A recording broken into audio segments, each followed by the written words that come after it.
All right, good afternoon, and thank you for joining us today. My name is Ashley Limbers, and I'm the marketing lead here at Encompass Solutions, and I'm thrilled to be your moderator for this session.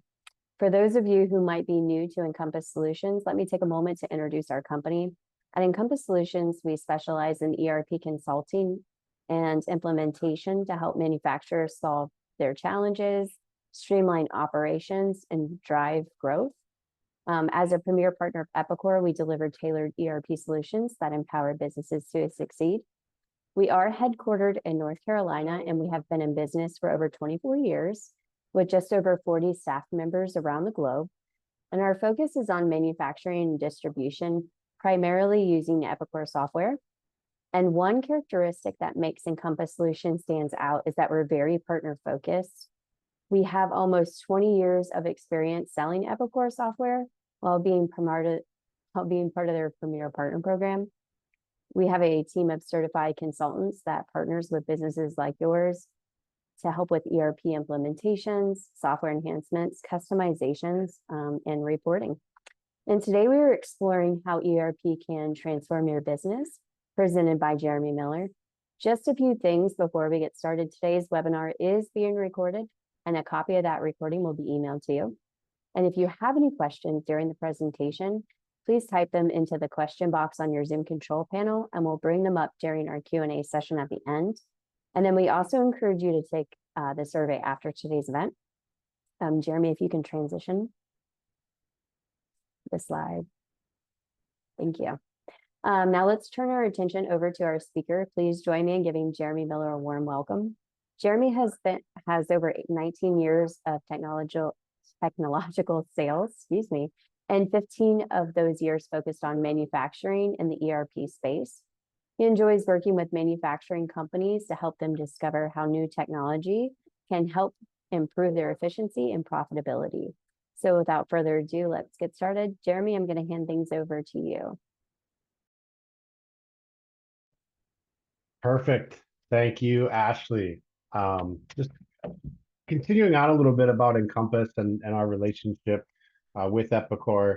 We have been working with Epicor for quite a long time, and our certified consultants go through the same training as the implementation methodology as Epicor's consulting team does. So we have a very strong relationship with them, and have been working in the manufacturing space with Epicor for a very long time. So agenda pretty straightforward today. We're going to look at what spreadsheets can mean to a business by the numbers, what some of the risks are of being dependent on spreadsheets, and then we're going to talk a little bit about the benefits of an ERP solution, including the implementation and looking at some use cases before we get into some Q&A at the end. I think Ashley has a poll question to get us started. Yes, so let's start with our poll question. So the poll question is, what are you currently using to manage your data? So are you using Excel spreadsheets, QuickBooks, ERP? And that can be any form of ERP, Word documents, or manage your data. So if you would go ahead and take that poll for us, and we will share the results in the next few seconds.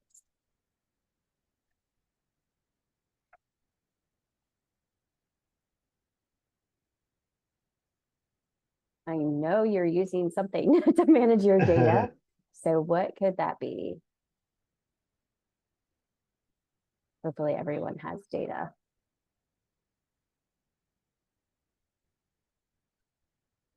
All right, we'll go ahead and share these results. It looks like, Jeremy, that 50% of the attendees today are using Excel spreadsheets to run their business. And then the other 50% are using some form of ERP. So got it. Okay. Good to know the audience on this one. Perfect. Well, we can we'll go ahead and get started then. So as Ashley said, I've been in technology sales for a number of years. I've been with Encompass for just over 2 years now. And my focus here is on new customer sales of Epicor's Kinetic ERP system, which is built for manufacturers. So I estimate I've been involved in over 500 ERP evaluations in my career, and I'd guess over 80% of them included manufacturers that were primarily running their operations on spreadsheets. So we see a lot of this. And I do want to reiterate, Ashley mentioned this, but before we get too deep, if you do have questions as we go through this presentation, please do go ahead and ask those as they come up in either the chat or in the Q&A option, and we'll make sure to address those as we get to the end. So how many spreadsheets are you actually using? As I mentioned, I've been in technology sales for a while and seen a lot of this. I've seen spreadsheets used for a lot of different things. And generally, the first place that manufacturing companies will start using spreadsheets is to track inventory. Maybe at first it's just a simple spreadsheet, it's got part numbers and quantity on hand. Next, maybe someone adds a number like minimum quantity on hand or reorder point, a number that they came up with because probably one day they ran out of something. And then the next thing you know, we're creating formulas to calculate lead times and costs, and a new tab is added for who we order things from, and eventually more formulas are added to calculate who knows what. It's just these spreadsheets just kind of start to take over. And everybody's locked. Next thing you know, you got a spreadsheet that's locked to everybody but the person who created it. And a new spreadsheet pops up for somewhere else for somebody to manage whatever new inventory issue comes up. So as I said, these things kind of take over and kind of take on a life of their own, because you've got smart people running your business that understand the need for tools and the need to track things. And that spreadsheet is right in front of them for them to be able to utilize and manipulate to be able to do that. Quoting and estimating, another big one, especially in job shops or heavy quoting environments. There's so many variables and so many literal and figurative moving parts that it has to be kept track of somewhere. So I actually talked with a manufacturing company earlier this year, and every single person on their sales team, I think they had a 5-person sales team. They all had their own quoting spreadsheet, and the owner actually had her own spreadsheet as well to be able to do quotes. And when I asked that owner which spreadsheet was correct, I literally got silence. So all of these salespeople were quoting things on different spreadsheets and not necessarily knowing from a business standpoint who was correct or which one was most correct. So there's a lot of different ways that these companies are using spreadsheets. So let's say your inventory is solid, quoting and estimating is being taken care of accurately. And now we've got to get all that information to production. So what does production do with it? Well, they probably plug it into another spreadsheet, of course. And actually, it's likely 2 spreadsheets, one for managing the job and costing, and another one for shop scheduling. And again, let's just say both of those spreadsheets are doing their job. How's the information being taken from the inventory spreadsheet, the quoting spreadsheet, the job management spreadsheet, and being added to the production schedule? So the best case scenario is maybe you've got a copy and paste situation. Another option is manual entry, but I'm sure, like me, you've miskeyed something in your life, you know, the old fat finger. So then we just create another formula, right, to attach another spreadsheet. And what if that formula is wrong? So you can see where this is going, right? It's just not sustainable as you grow. It's not sustainable to be able to get into to do what you need to do. This study by Incisive actually said that 88% of organizations use over 100 spreadsheets regularly to make important decisions, and 50% employ more than 1,000 spreadsheets. So if you think about all of those different places where people have manually created spreadsheets, they're manually entering information into spreadsheets, they're manually manipulating the spreadsheets and the formulas, all of that can lead to a lot of confusion over time with a manufacturing company, as you can imagine. So let's dig in a little bit more on some of the risks of spreadsheets. And the first is just multiple versions of the truth, right? You've got a bunch of different people utilizing these files. And If you're using a bunch of different spreadsheets, hopefully at least you're utilizing them in a shared drive so that they're being updated for everybody in real time. But even that doesn't save you really from having multiple different versions of information. You've got different spreadsheets for different departments. So even if the job spreadsheet is updated with materials that are needed for the job, was the inventory spreadsheet updated?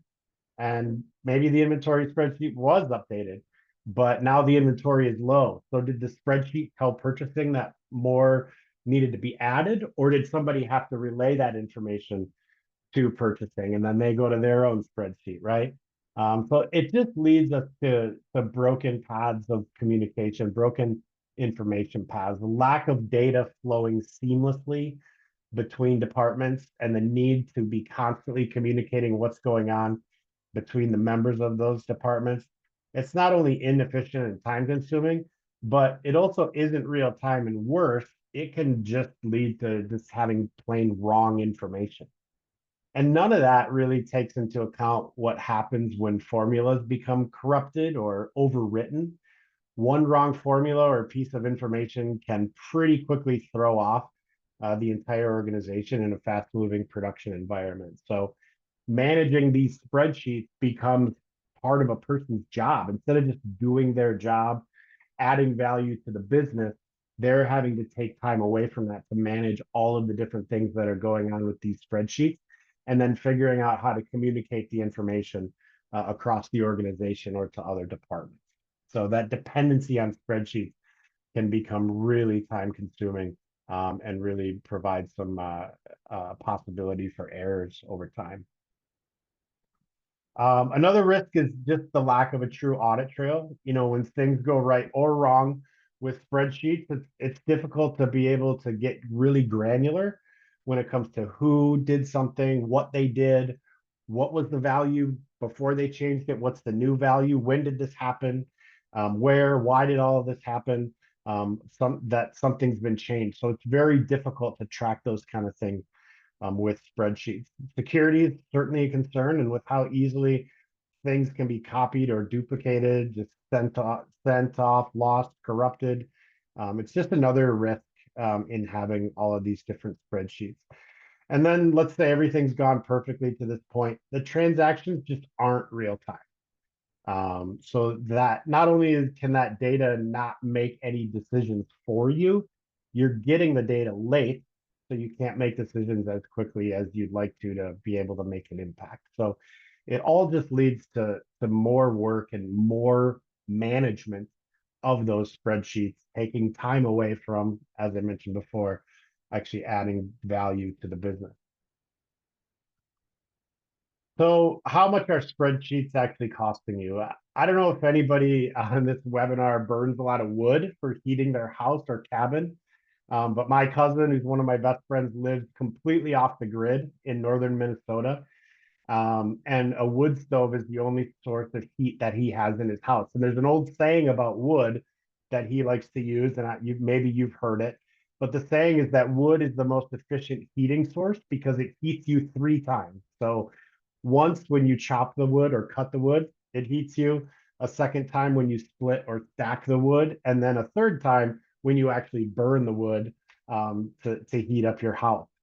And I kind of think that's analogous to spreadsheets in a different way, because in manufacturing environments, spreadsheets actually waste your resources 4 or 5 times, right? Once you create the spreadsheet, I'm sorry, it wastes your time once when you're having to create the spreadsheet. And then again, when you have to consolidate spreadsheets and clean up data, they waste time again when you have to manually enter information into the spreadsheet.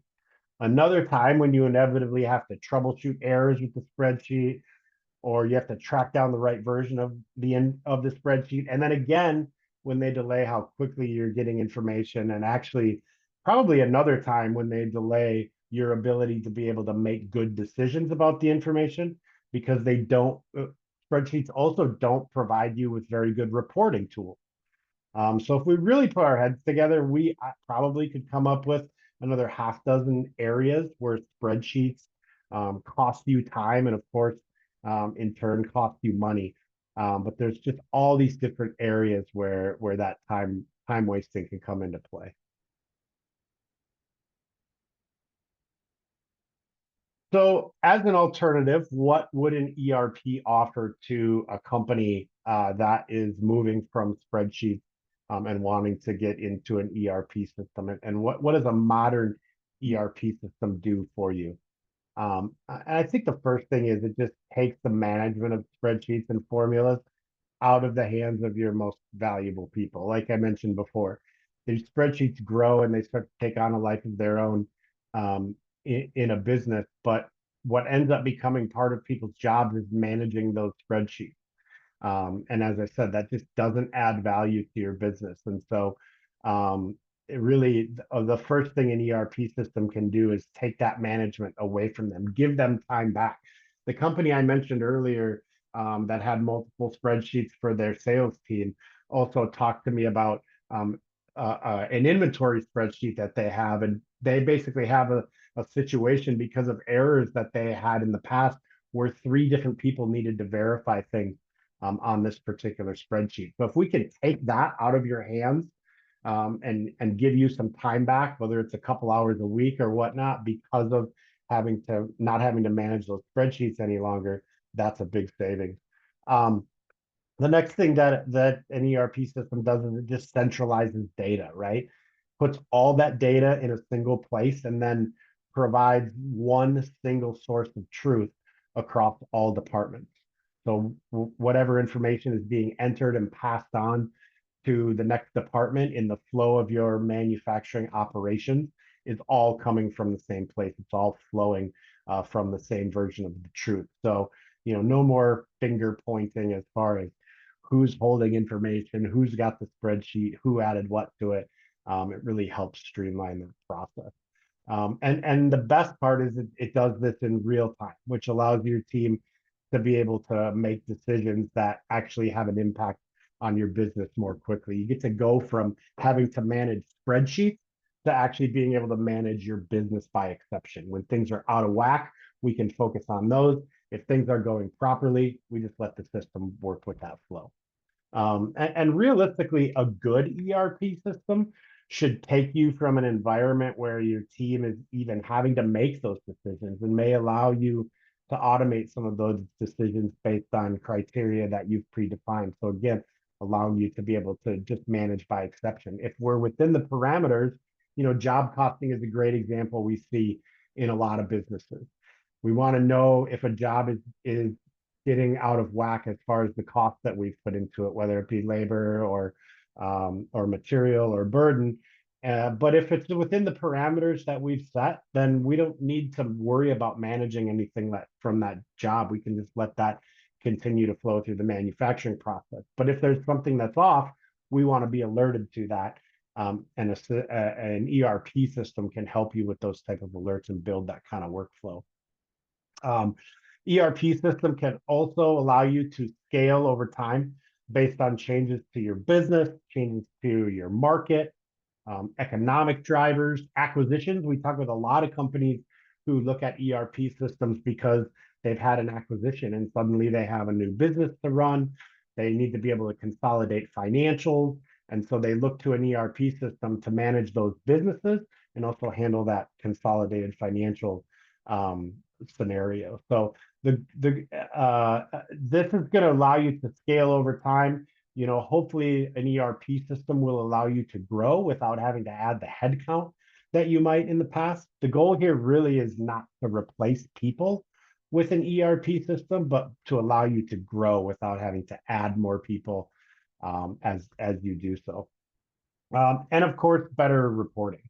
Not just giving you better information more quickly, but also giving you flexible, powerful tools to sort of slice and dice that information in a way that makes sense for you and your team. Ashley mentioned something when she was doing the poll about how are you managing your data? And she said, I know you have data. I was thinking about, as we go through these ERP evaluations, I've never once had a company tell me that they don't have enough data. What the issue is always, how are we getting the data into our system How are we transacting with the data and is it real? And then how are we getting information out? So what are those reporting tools that are going to allow us to make the best decisions for the business going forward? So getting into an ERP system is an uplift, right? It takes resources, and I'm not going to be someone who tells you that the transition is an easy one. It definitely takes an investment of valuable resources. You're going to have time, you're going to have money, and you're going to have people that are going to have to be dedicated to the project. You've got a business to run, right? And the size and expertise of your team, along with your business demands on a day-to-day basis, will ultimately determine how long the ERP implementation actually takes you. Typically we see implementations take anywhere from like 6 to 12 months.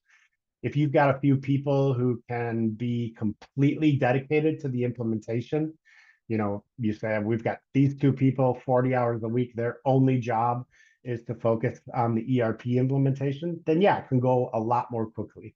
But a lot of businesses that we work with don't have that luxury, right? Like I said, you've got a business to run, and those people are trying to make that engine go for your business. So, people that are splitting their time between the ERP implementation and running your day-to-day operations, if that's the case, it's probably going to take a little bit more time. So that's why we see some of these longer timelines on the on the implementation process. And the thing is implementations are not plug and play. I always tell companies that I'm working with, I really encourage them not to think of this just as a simple software installation, because it's not. Really think of an ERP implementation as an opportunity for true business transformation. It's not just a technology project. It's a chance to change processes and become more efficient on an operational level. Early in the presentation, we talked a little bit about our consultants and the process that they go through to train. But what we didn't talk about is most of our consultants come out of industry or come out of having used the ERP system in the real world. So we've got people that are going to be entering your business to help you implement this software. And they've been working with other manufacturing companies and implementing software for many years. So they're going to have suggestions. They're going to have ideas for how to do things. Sometimes those things might not always be just about technology and how the software can solve a problem for you. It might just be an operational idea or something like that. So like I said, I really encourage companies not to just think about it as a technology project. It really is an opportunity for change across your entire business. And the steps in an implementation are often really driven by your team. Timeline and business needs, certainly come into play. But in general, there will be an initial stage where we go through some discovery and understanding of your process, how you do things today. That actually starts during the sales process. That's a lot of what we learn in the evaluation process, is how you're doing things today, how you'd like to be doing things tomorrow, what are your pain points. We show you all those things during the evaluation process in the demonstration phase. And then we dig into that even further once we get into the implementation. So the consulting folks, professional services folks that are working with you can really dig in and understand how you're doing things. After this initial discovery and process review, it's followed by a planning stage, and then ultimately configuration and data migration. So we want to get your existing information into the system as much as possible, master files and things like that. We've got tools to be able to help you with that and train you how to get that information moved over. We then have a testing period, what we call a conference room pilot, where we kind of just walk through a day in the life of how is information going to flow through the system, who's getting what information, what are the outputs and things like that. And then ultimately going live on the new solution. And from an implementation standpoint, we do support you during that go live process as well. So that implementation is hugely important. I always tell companies that, If you're going to invest in an ERP system, you can buy the best system in the world with the best technology and all the best tools, but it doesn't matter if it's not implemented to really impact your business. And that's why that implementation process is so important in all of this. So if you do go through this process, you commit to it, you get buy-in from your team understands that change is coming, not just from a technology standpoint, but probably from an operational standpoint. If everybody's on board to be able to make things more efficient, you allow your organization to take on that type of transformation, then you can expect things like reducing lead times, increasing your accuracy, not just in inventory, but across all of your data, improve delivery performance. And all of this ultimately should lead to savings, real savings in time, real savings in dollars, real savings in people just not having to pull their hair out because they're managing a bunch of formulas on spreadsheets and things like that. All right, so let's take a look at a couple of examples of companies that we've worked with at Encompass and with Epicor that have been able to realize this dream of moving from spreadsheets into a modern ERP system. So the first company is a company that engineers and manufactures marine scientific equipment for offshore projects.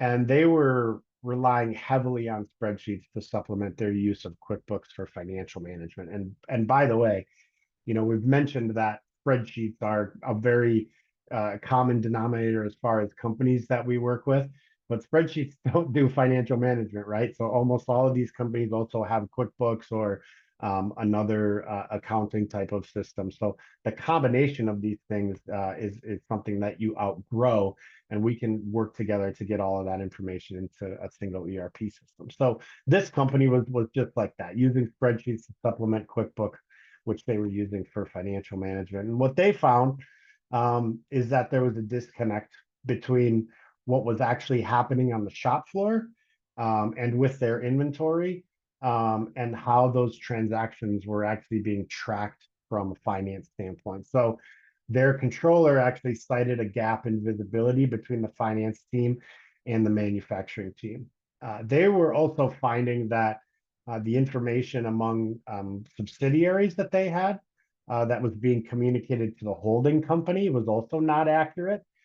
So that was leading not only to struggles at the manufacturing level, but also at the overall consolidated financials level. So just the paper passing and the lack of audit trail really caused this company to have bad information in a lot of different places, which as a company that needs to ultimately consolidate financials, that's going to make it very difficult to come up with accurate outputs, right? So with their move to Epicor Kinetic, they've been able to more accurately track their inventory in real time. They were able to increase visibility across all departments, which allows them to be more proactive in their operations, which saves them time, increases efficiency. They also saw improved alignment between the various companies. As I had mentioned a moment ago, for the first time, they don't have to push financials from multiple systems out to spreadsheets, manipulate those spreadsheets, consolidate those spreadsheets in order to be able to consolidate their financials at a parent company level. And this has really given them a better understanding of company-wide objectives so that they can more effectively share resources across the organization where it was needed. So ultimately, the transition to Epicor and the tools and the technology that they were able to take advantage of in making that move to Epicor helped them achieve an ISO 9001 quality management compliance. So definitely a big impact on this company. All right, the next company operates in the pharmaceutical space. And this company also found a disconnect with information sharing between departments. You're sensing a theme there. And they found it was taking them too much time to get to really vital information. They saw inconsistencies in all of the manually prepared documents and reports that they had, and that was leading to wasted hours among their team. They were also having an issue with running into expired or just plain wrong materials during their manufacturing process, which you can imagine in a pharmaceutical or medical manufacturing type of situation can be a major issue. And so those errors across the spreadsheets and reports were forcing them to constantly need to be manually entering things, adjusting things, looking at formulas. Again, going back to this idea of you're not just managing your business, now you're managing spreadsheets. That's where this company found themselves as well. So they moved to Epicor as well. And Epicor allowed them to have seamless workflow of information across all transactions and across all departments. And that really led for them to a big reduction in the amount of time that it takes to find information and to actually make decisions on that information that they had. They also saw an improvement in the quality of their inventory data and in on-time deliveries due to having more solid and, again, real-time data. Now, one of the most valuable tools that this company found in moving to Epicor was the audit trail. Again, if you think about highly regulated type of industry, that can be very important. So they love now that each of their critical transactions is traceable, allows them to be able to see the date and time of the transaction, as well as the person, the username of the individual responsible for it. So to be able to do that kind of tracking without having to manually go through things in a spreadsheet and manage spreadsheets became very important for them. All right, so as you can see, spreadsheets are a powerful tool. Excel, we sometimes say Excel is the #1 ERP system in the world, obviously kind of tongue in cheek. But spreadsheets are just not designed to run your entire business. Remember that stat we saw earlier in the presentation. Basically, almost 9 out of 10 companies are using over 100 spreadsheets on a regular basis to make important decisions. Just a crazy number to me, 100 spreadsheets. But if you think of all the different mistakes that can be made on a single spreadsheet, let alone over 100, it becomes really daunting. We talked about some of the areas where time and money are lost on spreadsheets through manual processes and inaccurate information. And we talked about the lost opportunity cost of information and reports that lag behind. We then talked about areas where ERP can help you see improvement by providing a single source of data, by providing real-time data, and by ultimately automating some of those decisions for you, allowing your team to manage by exception. And then lastly, we talked about a couple of different companies that have seen some change play out in the real world by moving from spreadsheets to an ERP system. So with that, we will open it up to questions. Ashley, did we have some questions come in? Thank you, Jeremy. That was a lot of great information. Let's see if we have any questions. Just a reminder, please be sure to type those into the Q&A box and we will go over them.